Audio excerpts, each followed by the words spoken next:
What else can cause joint pain? It can't all be because of detox pathways, can it? I'm Jennifer, an integrative healing practitioner. If you haven't watched part 1 of the root causes of joint pain, check that out first. The link to that video is in the description below. In part 1, I talked about how detox pathway dysfunction can lead to a buildup of toxins, which can lead to inflammation, which in turn can be contributing to your joint pain. In this video, I'm going to discuss a few other major causes of joint pain, which are high levels of sulfur or ammonia in your body and oxalates. These indirectly relate to our detox pathways, so if you haven't already, I encourage you to pause this video and watch part 1 first. So let's get to the first two causes, which kind of go together, and those are sulfur and ammonia. Some people, because of their genetics, are prone to having higher levels of sulfur and or ammonia in their body. More on that in a minute, but first let me explain what sulfur and ammonia have to do with our body. Sulfur is an important chemical element that we need for our bodies. It's actually the third most abundant mineral in our body. It plays a crucial role in several biological and metabolic processes like protein synthesis, which is the process by which cells build proteins. Proteins are critical to every function in the body, from muscle and tissue repair to hormone and immune function. It also helps with antioxidant production. One of sulfur's most critical roles is in the formation of glutathione, which is an important antioxidant that our body makes. Sulfur is also involved in other detoxification pathways such as sulfation, which I talked about in the first video, where sulfur molecules help to detoxify hormones, drugs, and toxins. Sulfur is important. However, if it accumulates and the excess that isn't needed for the processes I've mentioned isn't detoxified, it can lead to symptoms such as joint pain as well as digestive problems, fatigue, brain fog, and mood issues. Ammonia is another important substance that plays a role in processes in our body, however in small amounts. Ammonia is produced when proteins and amino acids are broken down. The nitrogen in ammonia is crucial for the synthesis of new amino acids and nucleotides, which are the building blocks of DNA and RNA. In the liver, ammonia is converted to urea through the urea cycle, a process that safely removes excess nitrogen from the body. Ammonia is also used to synthesize two amino acids, glutamine and glutamate, which are essential for various cellular functions. Glutamate is an important neurotransmitter that is involved in cognitive function, memory, and learning. So ammonia is important. However, in high levels, it is toxic. Excess ammonia can cause joint pain as well as brain fog, fatigue, and mood issues. I mentioned before that some people are genetically prone to having higher levels of sulfur and or ammonia. So you'll want to look at your genetics to see if you have any gene mutations that could lead to high sulfur or ammonia levels. The two genes you want to look at are the CBS gene and the MTHFR-A1298C gene.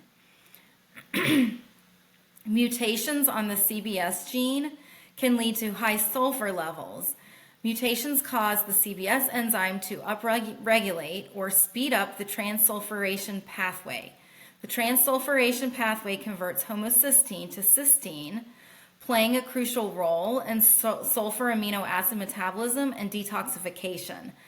This overactivity of the transsulfuration pathway can have several effects on sulfur metabolism. It can lead to an overproduction of sulfur-containing byproducts like cysteine, taurine, and hydrogen sulfide.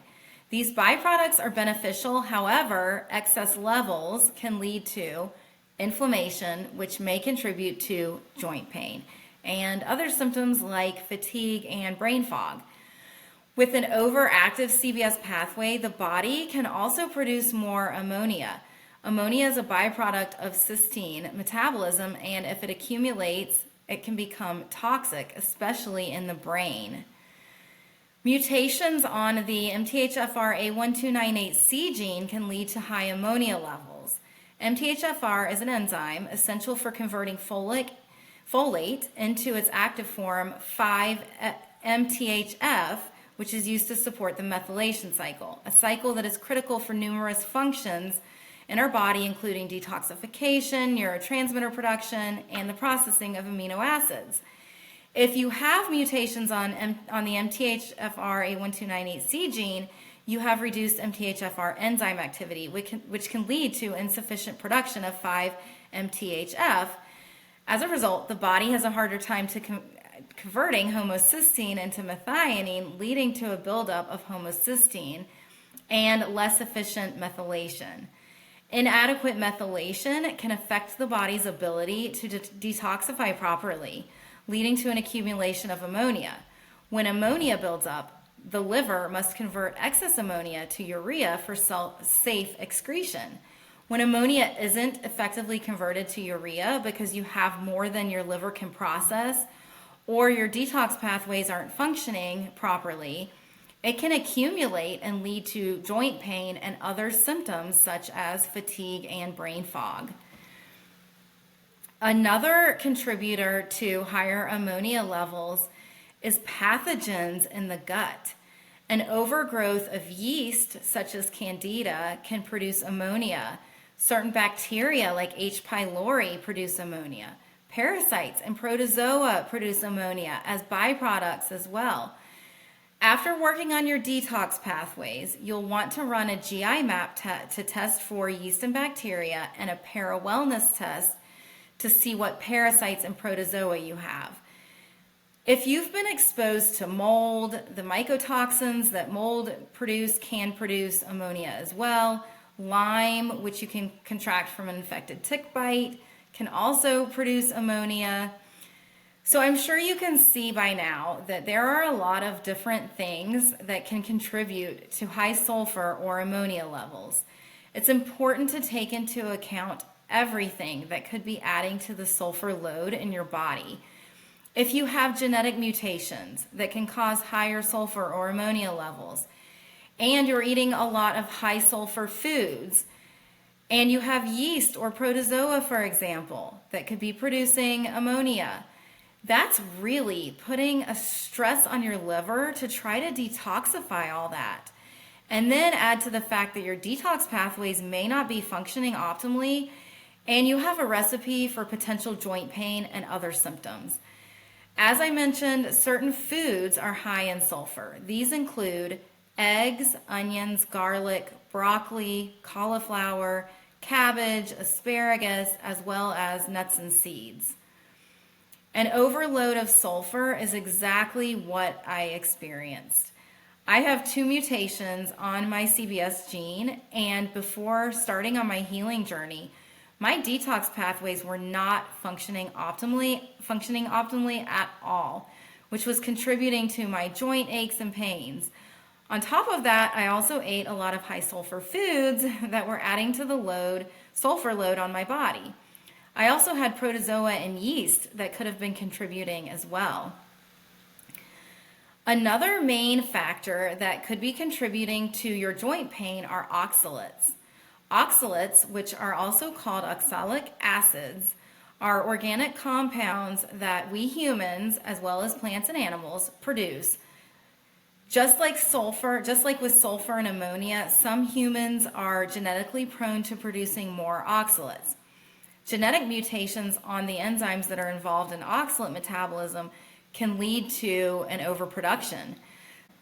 So what does this have to do with joint pain?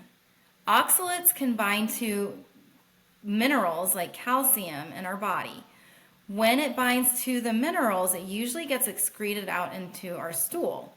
The problem is when we have too many oxalates due to our genetics or consuming a lot of high oxalate foods, and there aren't enough minerals to bind to, then these unbound oxalates form crystals. These crystals have sharp edges that can get deposited into our joints, causing joint pain as well as a whole host of other health problems. I mentioned high oxalate foods. Plants produce oxalates as well. Plants produce them as a defense mechanism against predators. Just like humans, some plants produce more oxalates than others. Spinach is an example of a plant that has extremely high levels of oxalates. Some other foods that are very high in oxalates are Swiss chard, nuts, especially almonds, beets, dark chocolate, plantains, rhubarb, and soy. As with high sulfur or ammonia levels, if we're overloading our body with oxalates, especially if we're genetically prone to already producing more, and our liver and detox pathways can't handle the excess, it can lead to joint pain and other health issues such as kidney stones, fatigue, brain fog, burning when urinating, or frequent urination, among other symptoms. So it's important to avoid extremely high oxalate foods and take the proper steps to work on detoxifying the excess. Stay tuned for my next video, which will go over oxalates in much more detail. I hope you can see that by working on your detox pathways, running the proper tests like genetics, GI map, and pair wellness, taking the steps to lower your sulfur, ammonia, and or oxalate levels, and detoxifying the excess, that you can eliminate your joint pain. If you're looking for a practitioner to help you get to the root causes and manage your joint pain, and you think you might want to work with me, you can sign up for a free 20-minute health assessment at my website, holisticwellbeingih.com.